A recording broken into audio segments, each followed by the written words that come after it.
August 13 ಮಧ್ಯಾಹ್ನ 12 ಗಂಟೆಗೆ ಚಿತ್ರದುರ್ಗದಲ್ಲಿ ಈಡಿಗ ಸಮಾಜದ ಪ್ರಣವಾನಂದ ಸ್ವಾಮೀಜಿ ಹಿರಿಯ ಕಾಂಗ್ರೆಸ್ ನಾಯಕರಾದ ಬಿಕೆ ಹರಿಪ್ರಸಾದ್ ಪರವಾಗಿ ಬ್ಯಾಟಿಂಗ್ ಮಾಡಿದ್ದಾರೆ. ಬಿಕೆ ಹರಿಪ್ರಸಾದ್ ಒಬ್ಬ ಹಿಂದುಳಿದ ನಾಯಕ. ಅವರಿಗೆ ಕಾಂಗ್ರೆಸ್ ಪಕ್ಷದಲ್ಲಿ ಅನ್ಯಾಯವಾಗಿದೆ. ಸಿಎಂ ಸಿದ್ದರಾಮಯ್ಯ ಮತ್ತು ಡಿಸಿಎಂ ಡಿಕೆ ಶಿವಕುಮಾರ್ ಈಡಿಗರನ್ನ ಕತ್ತು ಹಿಡಿದು ಹೊರಹಾಕಿದ್ದಾರೆ ಎಂದು ಆರೋಪಿಸಿದರು. ಇದೇ ಕಾರಣಕ್ಕಾಗಿ ನಾವು ಬಿಕೆ ಹರಿಪ್ರಸಾದ್ ಪರವಾಗಿ ಧೈರ್ಯ ತುಂಬುವ ಕಾರಣಕ್ಕೆ ಮಠಾಧೀಶರ ಒಕ್ಕೂಟದಿಂದ ಇದೇ 18ರಂದು ಚಿತ್ರದುರ್ಗದಲ್ಲಿ ಪೂರ್ವಭಾವಿ ಸಭೆಯನ್ನು ನಡೆಸಲಾಗುತ್ತದೆ ಎಂದು ತಿಳಿಸಿದರು.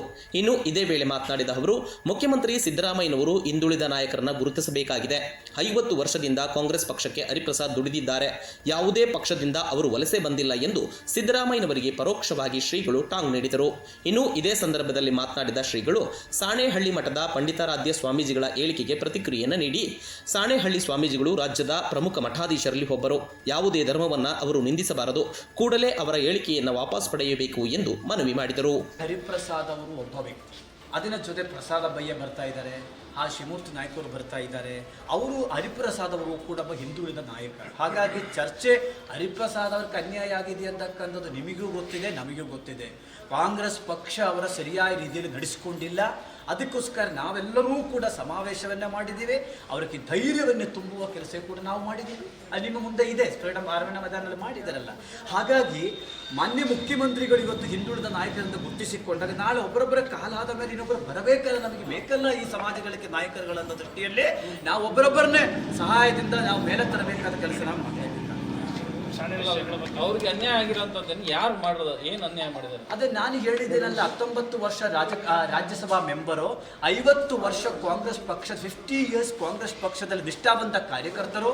ಬೇರೆ ಯಾವ ಪಕ್ಷದಿಂದ ವಲಸೆ ಬಂದವರಲ್ಲ ಬಿ ಕೆ ಹರಿಪ್ರಸಾದ್ ಅವರು. ಯಾವ ಪಕ್ಷದಿಂದ ವಲಸೆ ಬಂದವರಲ್ಲ ಬಿ ಕೆ ಹರಿಪ್ರಸಾದ್ ಅವರು, ನಿಷ್ಠಾವಂತ ಕಾರ್ಯಕರ್ತರು. ಯಾರು ಅನ್ಯಾಯ ಮಾಡಿ ನಾನು ಹೇಳಿದಿಲ್ಲ, ಮುಖ್ಯಮಂತ್ರಿಗಳು ಉಪಮುಖ್ಯಮಂತ್ರಿಗಳು ಕೂಡ ಈಡಿಗರನ್ನೇ ಕದ್ದಿಡ್ದು ಹೊರಗಡೆ ಹಾಕುವ ಕೆಲಸ ಮಾಡಿದಾರಲ್ಲ. ನಾನು ಒಬ್ಬನಾಗಿ ಹೇಳಿದಿರಲ್ಲ, ತಪ್ಪೇನಿದೆ. ಅದಕ್ಕೋಸ್ಕರ ನ್ಯಾಯ ಸಿಗ್ತೇವೆ ಅಂತಕ್ಕಂಥ ಭರವಸೆ ಇವತ್ತು ಬಂದಿದೆ ನಮಗೆ. ಒಂದಷ್ಟು ಈಗ ಭರವಸೆ ಕಾಣುತ್ತಾ ಇದೆ. ನಮಗಷ್ಟಲ್ಲ, ಉಳಿದ ಎಲ್ಲಾ ಸಮಾಜಕ್ಕೂ ನ್ಯಾಯ ಸಿಗಬೇಕು. ಬರೀ ಹರಿಪ್ರಸಾದಕ್ಕೊಂದೇ ಅಲ್ಲ, ಎಲ್ಲಾ ಸಮಾಜಕ್ಕೂ. ಬಿ ಕೆ ಶಿವರಾಮ್ ಅವರು ಯಾವ ರೀತಿಯಲ್ಲಿ ಗರದೆ ಪಡ್ಕೊಂಡಿರ್ತಕ್ಕಂಥ ವ್ಯಕ್ತಿ, ಅವರ ಅಂತ್ಯಕ್ರಿಯೆಯನ್ನು ಮಾಡುವ ಸಮಯದಲ್ಲಿ ಈ ರಾಜ್ಯ ಸರ್ಕಾರ ಬ್ಯಾಂಗ್ಳೂರಲ್ಲಿ ಒಂದು ರಾಜ್ಯದಲ್ಲಿ ಗೌರವ ಅವ್ರಿಗೂ ಕೊಟ್ಟಿದ್ರ? ಯಾವುದೂ ಕೊಡಲಿಲ್ಲ. ಶ್ರೀಮೂರ್ತಿ ನಾಯಕ ಪರಿಸ್ಥಿತಿ ಏನು, ಕೆ.ಸಿ. ಕೊಂಡರನ ಪರಿಸ್ಥಿತಿ ಏನು, ಇದೆಲ್ಲ ಚಿಂತನೆ ಮಾಡಬೇಕಲ್ಲ. ಅದಕ್ಕೋಸ್ಕರ ಹಿಂದುಳಿದ ವರ್ಗ ಮಠಾಧೀಶರ ಮಹಾಸಭೆ 18ನೇ ತಾರೀಕು 500 ಜನರದ ಸಭೆಯಲ್ಲಿ ಮಾಡುತ್ತೇವೆ. ಬಹಳ ದೊಡ್ಡ 10 ಲಕ್ಷ ಜನ ಸೇರಿಸುವ ಒಂದು ದೊಡ್ಡ ಬೃಹತ್ ಸಮಾವೇಶ 2025 ನಾವು ಮಾಡ್ತೀವಿ. ಈಗ ಏನು ಅನ್ಯಾಯ ಆಗಿದೆ ಅನ್ನೋಂಥ ನಿಟ್ಟಿನಲ್ಲಿ ಈ ಅತಿ ಹಿಂದುಳಿದ ನಾಯಕರನ್ನ ಇಟ್ಕೊಂಡು ಸರ್ಕಾರದ ವಿರುದ್ಧ ಶಕ್ತಿ ಪ್ರದರ್ಶನ ಮಾಡ್ತಾ ಇದ್ದೀರಿ? ಇಲ್ಲ, ಸರ್ಕಾರದ ವಿರುದ್ಧ ಅಲ್ಲ ಇದು. ನಮ್ಮ ಹಕ್ಕುಗಳನ್ನು ನಾವು ಕೇಳಕ್ಕೆ ಹೋದಾಗ ನೀವ್ಯಾಕೆ ಅವ್ರ ವಿರುದ್ಧ ಅಂತ ತಿಳ್ಕೊಳ್ಬೇಕಾದ ಅಗತ್ಯ ಇಲ್ಲ.